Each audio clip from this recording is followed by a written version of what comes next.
We are listening to the BNI Effect, the podcast for Brisbane entrepreneurs who believe in givers gain. I'm Tony Meredith, and ordinarily I'm a business coach who specialises in sales and leadership, but today I'm your host. In this episode, I chat with another BNI member to explore their biggest wins, biggest lessons, and how you can get the most out of your BNI membership. This is episode number 84, and today's guest is Deanna Belzer from Deanna Belzer Real Estate. G'day, Deanna. How are you? Hi, Tony. I'm well. How are you? I'm really well, thank you. Why don't we kick it off with a little bit of a BNI story? What's the best referral you've either given or received through BNI? Um, there's been a few, I think. They're hard to pick just one, but they all have something in common. And that's where my client is being looked after by multiple people in our group, multiple services. So problems are being solved quickly, um, and effortlessly, and it shows the members are prioritizing our clients, our joint clients. Can you just elaborate on how that works, just for the listeners who aren't quite aware? So, what you're referring to is someone who comes in as a referral, but then in the chapter, you've got multiple service partners, product providers that you can also then refer to with them. That's right. So, as a real estate agent, a typical client of mine will need finance, maybe a building and pest inspection, any selection of tradies to get things fixed. So, most people would appreciate it's hard to find all those people instantly, but yeah, because I've got a great network in BNI and a trusted network, because you don't refer someone who you don't really think is going to do a good job, or you don't trust them. So people who I refer, I can vouch for that the client will be well looked after. Well, it's a good point you make because it's your reputation at stake, right? And so, you want to be building relationships, people that you can know, like, and trust. Exactly. And as you said, you certainly wouldn't be opening up, your network to people if you weren't quite sure the kind of job that they would do for your network. Yes, exactly. When did you first discover BNI, Deanna? Uh, I think that was about 7 years ago. Um, my brother-in-law was in BNI, and I'd heard him talk about it and a few funny stories which pop up. And I thought that's interesting because there's a lot of different professions in one room that was quite unique to me. And that sort of stuck in the back of my head. And maybe a year or so after that, I contacted Sharon McGrory, uh, regional director, I think she was then. Um, yeah, so that's when I first heard about BNI. So, what prompted you a year or so later? Like, where did that come from? I think it was more so the right time for me. So I was, getting into my own business, and not sure exactly, but I just thought that seemed like a good idea. Possibly it was I was needing people who I could trust rather than being on someone's wait list for getting around to getting back to you at some stage. So a combination of things. And Sharon said, well, come along, see a meeting. So I did that. And most people would appreciate that real estate agents are in most BNI groups. So what happened after that was starting my own group, and that's 5.5 years ago now. Right. So, because there wasn't a vacancy, you then started, you were a founder of a new group. Exactly. Yeah, How did you find that process? it was tough. In what It way? was because I didn't have really friends who were business owners. Most of the people who I knew were just not in the field that I needed them to be. So yeah, it was finding people who I wanted to build a relationship with, and it was a slow process. I think at that time there hadn't been a Northside new chapter in over 10 years. So Sharon was very lenient, I suppose. We were doing it together at my pace. So that was really good. Fantastic. And so you obviously founded the chapter, got it up and running. And so how long into BNI did you realize that it was worth it from a business point of view, Deanna? quite early. So I could see two things were happening. One was the relationships were fantastic, that now I was getting to know on a weekly basis some other business owners who I could refer to and just know what their business was really good. And the more we got to know each other, the more we got to know each other's businesses as well. Referrals just flowed without being forced. Fantastic.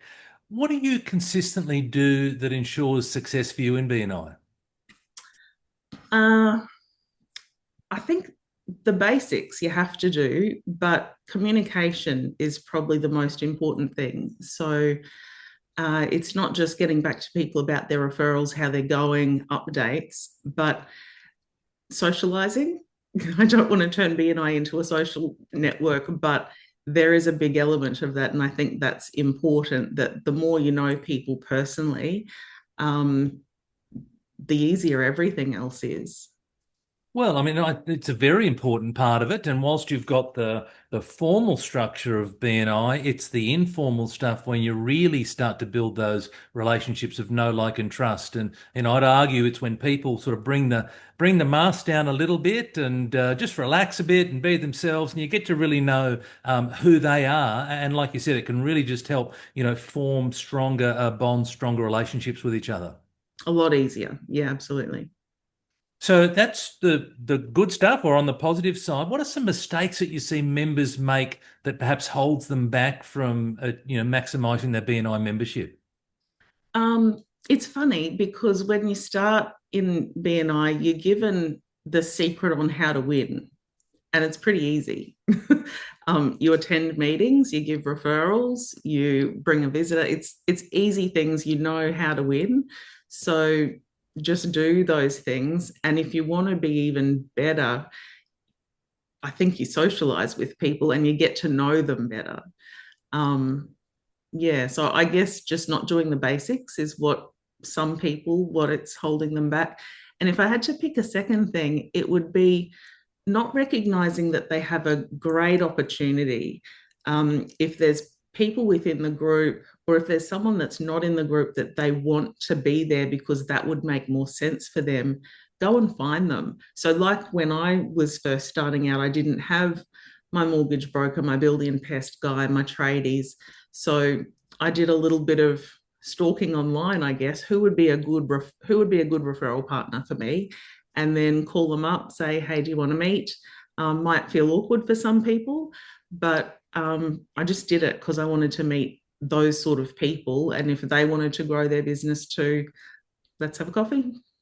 Well, it's about creating a subgroup or a power group within the larger group, isn't it? So I think it's a wonderful initiative, Deanna. Well done. Mm. Let's have a little bit of a deep dive into Deanna Belzer real estate. So, what are the main services that you provide? There'd be three. So I'm a sales agent. Mhm. I am also a buyer's agent, but what I specialize in this market is helping my selling clients buy at the same time, that simultaneous relocation, whether they're upsizing, downsizing, or just relocating. And there was the third one. Was there a third? Sales, Yeah. buying and selling together. So Oh, the sorry, dual, sorry, sorry. Gotcha. yeah. Okay. And what makes you different? I don't think many sales agents offer the buyer's agent service because everyone sort of fits, maybe it's the industry, puts you into a mold. You're a sales agent, that person's a buyer's agent. So you just do the same thing over and over. But I quite like the variety and helping to solve the bigger problem. Different problems, aren't they? So one who's wanting to sell, and then, as you said, one who's wanting to buy. It could be the same person wanting to do both. Yes. Who's an ideal referral for you right now, Deanna?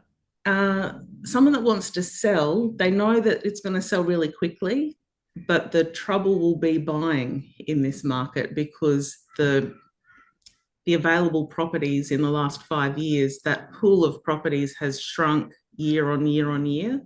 So most people know they can sell quickly and they'll get a really good price. But the problem is finding the right property that they then want to be their new home. So you don't want to sell You don't want to have your property under contract 30 days and then go panic buying for something. So it's helping people navigate that simultaneous buy and sell at the same time. I like it. Very good. Let's play a little word association game. So looking for short, sharp responses Yeah. to the words that I say. So networking, Social, referrals, trust, success, celebrate, coffee. skinny fat white, please. Please, I like it. Givers gain, Absolutely. That's a no brainer.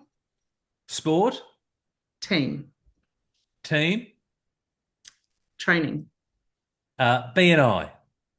rhythm, and growth. Well done. Well done.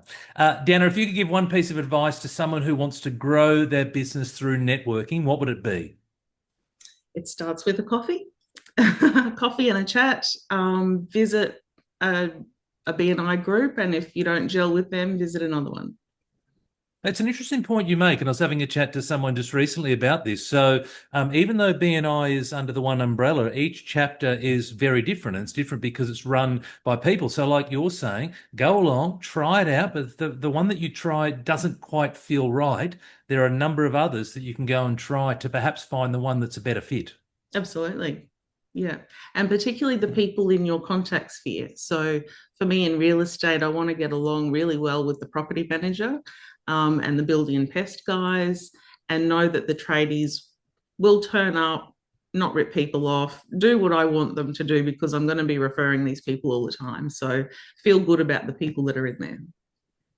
What's one thing that is exciting that's happening in your business right now that you'd like the listeners or the viewers to know about?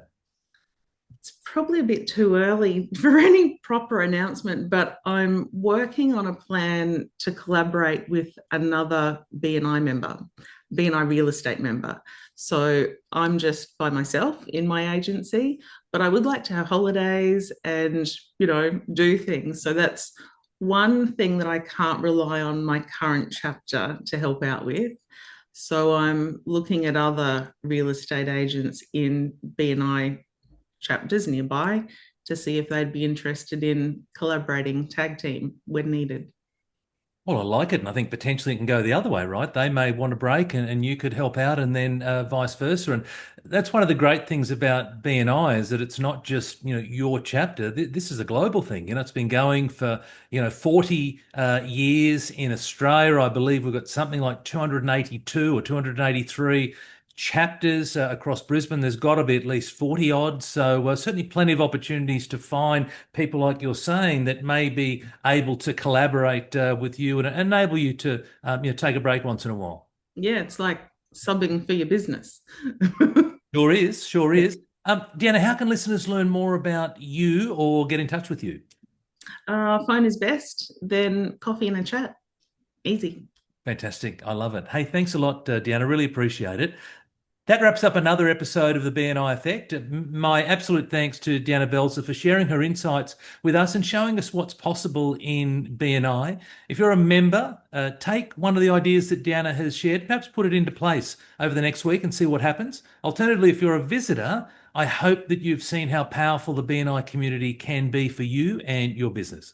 Subscribe to hear more real stories from Brisbane BNI members. Until next time, give more, trust more, grow more.